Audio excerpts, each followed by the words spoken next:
Bonjour tout le monde et bienvenue sur cette vidéo. Si vous êtes un habitué de la chaîne, je sais pas trop ce que vous faites ici et vous vous demandez très probablement qu'est-ce que c'est que ce cirque, pourquoi faire une vidéo sur comment installer Unity.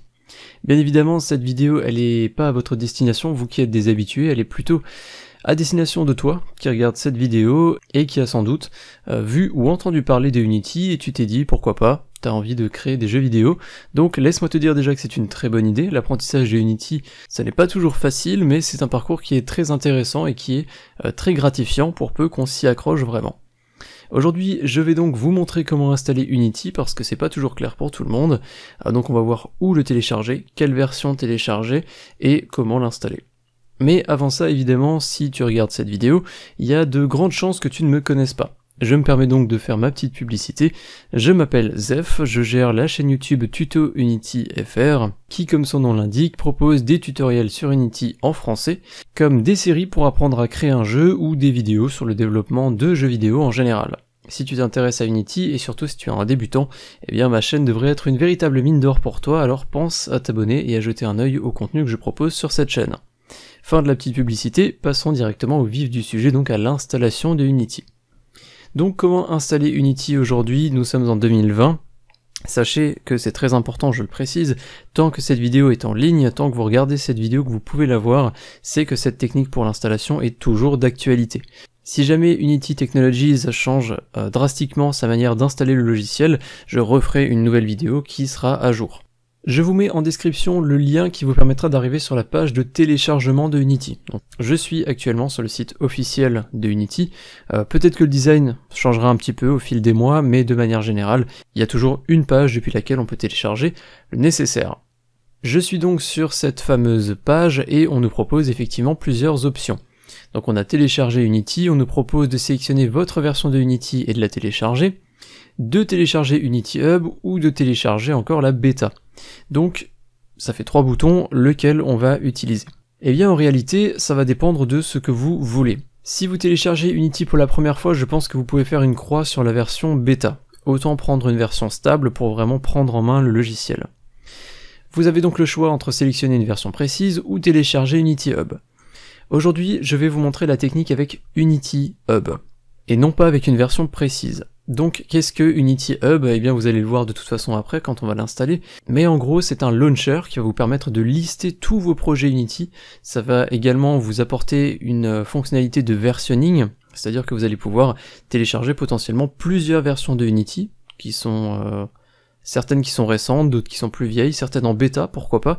En fait Unity Hub ça va vraiment vous permettre de gérer tout votre flux de travail par rapport à Unity. Et moi je vous le recommande grandement, c'est un logiciel qui est très léger, qui est très rapide, qui est bien optimisé, donc je vais passer par Unity Hub. Je clique donc sur ce bouton, et mon navigateur internet va commencer le téléchargement de l'installeur de Unity Hub. Le téléchargement va se terminer dans quelques secondes, je précise également que je suis sur une toute nouvelle config, donc je n'ai jamais installé Unity sur cet ordinateur, ou Unity Hub, du coup je vais vraiment vous montrer du début à la fin. Une fois que l'installeur est téléchargé, vous pouvez simplement l'exécuter. Vous acceptez l'avertissement si on vous le demande. Vous avez les conditions d'utilisation de Unity qui sont bien évidemment à lire. Vous vous en doutez, je les ai déjà lues au moins des dizaines de fois. Je clique sur j'accepte. On va me demander où est-ce que je veux installer mon Unity Hub. Donc là vous choisissez si vous voulez un endroit différent de Program Files. Donc moi je vais le laisser par défaut et je vais simplement cliquer sur installer. L'installation est relativement rapide, à la fin vous avez donc cette petite fenêtre d'information. Je vais fermer le site internet, on n'en aura plus besoin. Vous pouvez laisser cocher lancer Unity Hub et on va cliquer sur fermer. Après avoir lancé Unity Hub, vous arriverez directement dans les préférences du logiciel et plus précisément dans la section des licences. On en reparlera un petit peu plus tard dans la vidéo, pour l'instant vous pouvez juste faire dismiss en bas au niveau de la notification. Et on peut quitter ici les préférences en cliquant sur la flèche. Donc là on arrive sur le menu principal on va dire de Unity Hub, on a les projets, donc pour l'instant on n'en a pas. On a le petit onglet Learn qui va nous permettre de télécharger des projets exemples ou d'accéder à différents tutoriels.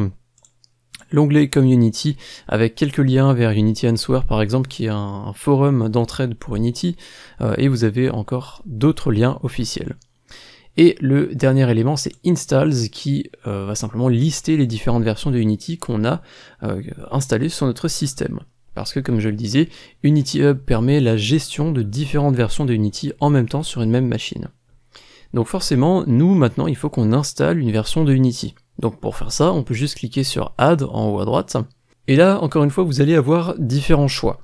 Vous avez dans un premier lieu les Latest Official Release, donc ça ce sont des versions stables qui sont proposées par Unity. La dernière version stable et officielle, elle est généralement affichée tout en haut, donc chez moi au moment où je fais la vidéo c'est 2019.3.15f1, et vous avez des versions LTS, donc Long Term Support, qui sont en fait des versions sur lesquelles les développeurs vont apporter des correctifs ou des patchs pendant plusieurs années après leur sortie.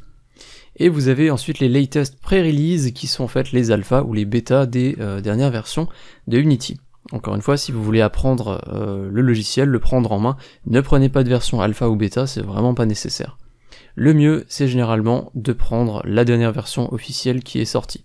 Pas forcément obligé de prendre une long term support, donc chez moi je vais prendre simplement celle que j'ai là-haut. Je précise que si vous installez Unity après avoir vu une série de vidéos qui vous intéresseraient pour la réalisation d'un jeu de tel ou tel type, vérifiez bien d'avoir la même version que la personne, que ce soit une de mes vidéos ou l'une de mes confrères, simplement parce que le fait d'avoir la même version vous permet d'être sûr à 100% d'avoir les mêmes éléments au même endroit avec les mêmes menus, etc.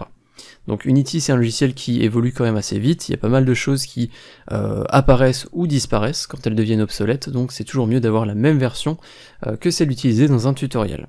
Une fois que vous avez choisi votre version, vous cliquez simplement sur Next, et là on va vous proposer d'installer un certain nombre de choses. Et là j'attire vraiment votre attention surtout sur le premier point. Vous avez une section DevTools avec Microsoft Visual Studio Community 2019. Qu'est-ce que c'est que ce logiciel? Eh bien Visual Studio, c'est simplement un logiciel qui va vous permettre de programmer, d'écrire des scripts que vous allez ensuite utiliser dans vos projets Unity. C'est très important d'avoir un IDE, si vous n'en avez pas, clairement vous allez être bridé aux fonctionnalités de base de Unity. Vous ne pourrez pas par exemple programmer le déplacement d'un personnage, programmer son inventaire ou encore plein d'autres choses, donc il vous faut absolument un IDE. Je vous conseille fortement d'utiliser celui qui est recommandé par Unity, simplement déjà parce qu'on n'aura pas besoin d'aller en chercher un sur internet, il sera directement installé en même temps que Unity, mais en plus la connexion entre le logiciel et l'IDE sera déjà faite. Du coup on est sûr que cet IDE va pouvoir interpréter le code réservé à Unity. Bref, je vais pas trop parler de programmation et du fonctionnement entre les deux aujourd'hui, vu qu'on installe simplement le logiciel, mais gardez cette case cochée à part si vous savez ce que vous faites. Vous avez ensuite la section Platforms. Alors cette section Platforms, qu'est-ce qu'elle signifie? Vous voyez qu'on a Android, iOS, Linux, etc. En gros, sur Unity, vous pouvez faire des builds multiplateformes, c'est-à-dire que vous pouvez développer votre jeu, vous le faites sous Unity tranquillement, et une fois qu'il est terminé, eh bien vous pouvez l'exporter sur plusieurs plateformes en même temps. Vous pouvez faire une version Windows, une Linux, une Mac, une iOS, Android, etc. et à peu près toutes les plateformes qui sont proposées ici. Chez moi, vous voyez que je suis sous Windows, donc si maintenant je veux faire un build sous Windows, eh bien ça sera possible nativement, j'ai rien à installer. Par contre, si j'ai envie de créer mon jeu pour qu'il soit jouable sur Mac également, eh bien il faut absolument que je coche cette case Mac Build Support, ce qui me permettra de créer un build sur Mac. Donc vous pouvez cocher les cases qui vous intéressent. Pour la plupart d'entre vous, vous savez très probablement pas encore ce que vous voulez faire et sur quelle plateforme, donc vous n'êtes pas obligé de tout installer maintenant, de tout cocher. Vous pouvez même ne rien cocher du tout et ajouter ces plateformes par la suite. Je pense que j'en reparlerai dans une vidéo ultérieure. Donc chez moi par défaut, on va dire que j'ai envie de créer mon jeu que sur ordinateur, sur PC Windows, donc je ne vais pas cocher d'autres plateformes, d'autres éléments. Vous avez ensuite la documentation. Le fait de cocher cette case va vous installer littéralement la documentation du logiciel. Donc elle sera accessible hors ligne, c'est-à-dire que même si vous n'êtes pas connecté à internet, eh bien vous pourrez accéder à la documentation de Unity pour voir comment fonctionne tel ou tel élément et avoir plein d'informations là-dessus. Cette documentation, vous voyez qu'elle est quand même relativement lourde, donc à vous de voir si vous voulez l'installer ou non. De mon côté, généralement je ne l'installe pas parce que je vais simplement sur internet et je vais sur la doc officielle pour chercher les différents éléments, je me sers de Google, tout simplement. Du coup, la documentation hors ligne, j'en ai très rarement besoin. Les language packs, je pense que j'ai pas besoin d'expliquer, ça vous permet simplement d'avoir des traductions du logiciel dans certains langages. Mais par défaut, le logiciel est en anglais, mais il est assez intuitif et vous trouverez de toute façon des tutoriels sur internet, donc de mon côté, je ne vais pas en sélectionner. Et je fais simplement Next. On me demande évidemment de cliquer sur ce lien pour aller lire les conditions d'utilisation. Encore une fois, vous vous en doutez, je les ai lus des dizaines et des dizaines de fois. Et une fois que c'est fait, vous pouvez simplement cliquer sur la case pour dire que vous avez bien lu et que vous acceptez, et vous pouvez cliquer sur Done. Unity va généralement vous faire un petit pop-up Windows pour vous demander confirmation que vous voulez bien installer le logiciel. Vous cliquez simplement sur OK, et c'est parti. Unity Hub va commencer à installer Unity. Sachez que ça peut être relativement long, surtout si vous avez une connexion qui est assez faible. Simplement parce que Unity c'est quand même un logiciel qui a pas mal de fonctionnalités, donc il y a beaucoup de choses à installer, mais vous avez potentiellement aussi Visual Studio qui va s'installer, dont je vous parlais à l'instant, peut-être la documentation qui va se télécharger, ou également des modules pour faire des exports sous Mac, Linux, etc. comme on en parlait à l'instant. Donc soyez patient, vous avez une petite barre ici qui va simplement défiler, et il y a certains moments où la barre peut rester bloquée un certain temps, donc comme je l'ai dit, ça peut être assez long. Prenez votre mal en patience et faites autre chose, tout simplement, en attendant l'installation du logiciel. Une fois que la barre d'installation d'Unity sera arrivée au bout, il y a l'installation de Visual Studio qui va se lancer, à condition que vous l'ayez coché. Du coup, encore une fois, il suffit simplement d'attendre que le téléchargement et l'installation se terminent. Comme vous pouvez le voir chez moi, l'installation a terminé, donc j'ai eu plusieurs fenêtres d'installation différentes pour Visual Studio après l'installation de Unity. Mais vous pouvez voir maintenant que ma version apparaît bien ici, dans la rubrique Installs, avec le lien vers l'endroit où est enregistré mon éditeur. Donc on a également un raccourci sur le bureau qui a été ajouté. Normalement ce raccourci devrait apparaître par défaut, donc chez moi il est bien ici. Par contre, maintenant, pour pouvoir utiliser Unity et lancer un projet, il va falloir qu'on crée une licence. Il faut savoir que le logiciel Unity possède plusieurs déclinaisons, il y en a une qui est gratuite, celle qui est la plus utilisée et qu'on va utiliser aujourd'hui, mais il y a aussi des versions qui sont payantes. Et même pour l'utilisation de la version gratuite de Unity, il faut absolument qu'on crée une licence pour pouvoir utiliser le logiciel. Donc c'est ce qu'on va faire maintenant, on va aller dans la roue dentée là-haut, et ensuite vous allez dans Licence Management. Donc il va falloir qu'on crée notre propre licence pour utiliser Unity. Donc vous pouvez cliquer sur Manual Activation, vous pouvez cliquer sur le bouton Save License Request. Ce fichier vous allez pouvoir le sauvegarder quelque part, donc moi je vais juste le mettre sur le bureau, je vais faire enregistrer, et on nous dit ensuite de nous rendre sur le lien pour activer notre licence. Donc on va cliquer sur ce lien. Donc ça va vous amener sur cette page, on va vous demander de vous connecter à votre compte Unity si vous en avez un, et si vous n'en avez pas, il va falloir en créer un. Le compte Unity va vous permettre l'utilisation de tous les services de Unity, donc par exemple pour pouvoir utiliser Unity Collab pour travailler avec d'autres personnes sur le même projet. Ça va vous permettre également de faire appel à l'Asset Store, et donc de télécharger des éléments de l'Asset Store, qu'ils soient gratuits ou payants. Et il y a encore plein d'autres services que je vous laisse découvrir directement sur le site officiel de Unity. Donc pour mon exemple, moi j'ai déjà un compte, mais pour vous montrer vraiment comment ça fonctionne de zéro, je vais cliquer sur Create One ici, ou plutôt je vais l'ouvrir dans un nouvel onglet, et il va falloir que je remplisse donc tous les champs qui me sont demandés. Une fois que vous avez rempli tous les champs, que vous avez bien coché les deux cases et que vous avez confirmé que vous n'êtes pas un robot, vous pouvez cliquer sur Create a Unity ID. Vous aurez donc une confirmation et un email va être envoyé à votre adresse email. Donc il faudra cliquer sur le lien qu'il y a dans le mail que vous avez reçu. Après avoir cliqué sur le lien que vous avez reçu dans votre boîte mail, vous arriverez sur une page qui est semblable à celle-là. Encore une fois, il faudra confirmer et cliquer sur Verify. Vous êtes ensuite redirigé directement vers la page de connexion de Unity. Donc vous allez pouvoir vous connecter avec les identifiants de votre nouveau compte et vous serez ensuite connecté à votre compte. Donc ce que vous allez pouvoir faire, c'est simplement retourner sur Unity Hub, vous recliquez sur le lien que vous aviez ici, et du coup cette fois-ci le navigateur il va pas vous demander de vous connecter vu que vous êtes déjà connecté, mais il va vous activer, ou plutôt il va vous charger la page de l'activation pour votre licence. Donc vous allez devoir ici renseigner votre fichier licence, vous cliquez sur Browse, et vous allez simplement chercher le fameux fichier que vous avez enregistré juste avant, donc chez moi c'est celui que j'ai mis sur le bureau. Donc je choisis ce fichier, je fais ouvrir. Je clique sur Next. On me demande ensuite de choisir le type de licence. Donc Unity Plus or Pro, c'est les versions payantes de Unity. Donc pour la majorité d'entre vous, c'est pas ce qui nous intéresse. Nous, on va utiliser la version personnelle de Unity. Et du coup, Unity va juste nous poser une dernière question à choix multiple. On doit dire si, grâce à Unity, notre société ou notre organisation a réalisé plus de 100 000 $ de chiffre d'affaires l'année dernière, ou moins de 100 000 $, ou alors on n'utilise pas Unity d'une manière professionnelle. Et pour la majorité d'entre vous, ça sera le cas, donc vous pouvez choisir simplement le dernier point. On va dire qu'on n'utilise pas Unity de manière professionnelle, on l'utilise voilà, à titre personnel pour simplement créer des petits jeux pour nous. Et vous pouvez ensuite cliquer sur Next, et on va pouvoir retélécharger notre licence à jour avec les informations basées sur les informations qu'on a remplies à l'instant. Une fois que c'est téléchargé, on peut retourner enfin sur Unity Hub, on peut cliquer sur Next, et on va renseigner la fameuse licence qu'on vient de télécharger. Donc vous cliquez sur les 3 points que vous avez ici. Chez moi la licence elle est dans le dossier téléchargement, donc je vais simplement sélectionner le fichier que je viens de télécharger. Je clique sur ouvrir. Unity va donc me charger mon fichier et je peux faire confirmer. Et ça y est, on a enfin terminé tous les préparatifs. On a notre licence, notre compte Unity, on a téléchargé notre bonne version, donc ça y est, on va pouvoir enfin utiliser Unity. Vous voyez que maintenant dans Préférences, Licence Management, vous avez votre licence personnelle qui apparaît. Donc c'est parfait, on peut quitter le menu Licence. Dans le dossier Project, vous avez 2 choix. Soit vous pouvez faire Add pour ajouter un projet que vous auriez téléchargé ou que vous auriez réalisé par exemple par le passé, ou alors vous pouvez simplement créer un nouveau projet en cliquant ici sur New.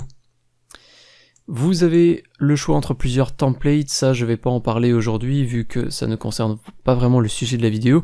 Aujourd'hui on veut juste télécharger et installer Unity. Donc je vais prendre le 3D juste pour qu'on puisse tester le lancement de Unity.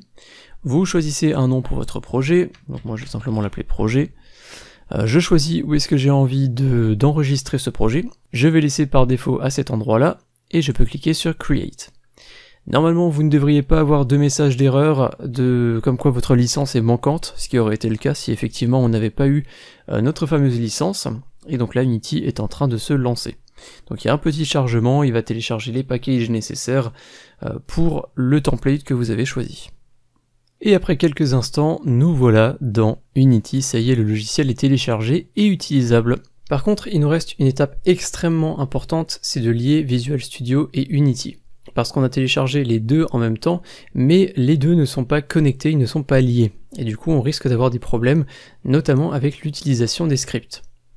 Donc pour faire ça, on va simplement aller dans Edit, Préférences, External Tool, et ici vous avez External Script Editor, et par défaut vous devriez avoir ça.